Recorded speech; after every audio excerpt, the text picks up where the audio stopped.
Zeynep her şey dahilden herkese merhaba. Bu videoda çok lezzetli bir içecek tarifiyle karşınızdayım. Muzlu ve çilekli smoothie yapıyorum. Bunun için şöyle bir kabın içerisine 8 tane çileği ve bir tane de muzu dilimledim. Onları ekliyorum.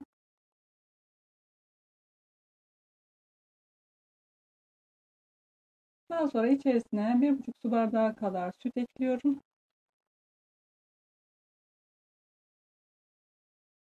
Ve 3 yemek kaşığı kadar da şeker ilave ediyorum.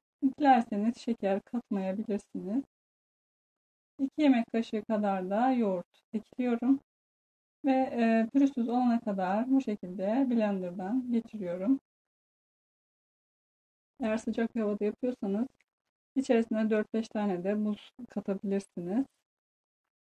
Farklı meyveler kullanarak da bu içeceği yapabilirsiniz. Veya sadece yoğurt katabilirsiniz. Sadece sütle de yapabilirsiniz.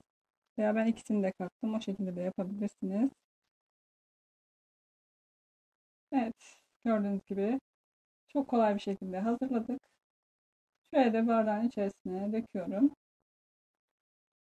Hem çok vitaminli hem de çok lezzetli bir tarif.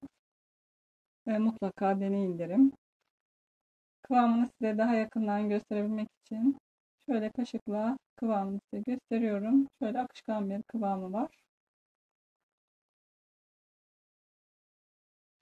Dilerseniz bu şekilde, dilerseniz de pipetle içebilirsiniz. İzlediğiniz için teşekkür ediyorum. Benden şimdilik bu kadar. Daha farklı ve daha güzel videolarda görüşmek üzere. Her şey gönlünüzce olsun. Hoşçakalın.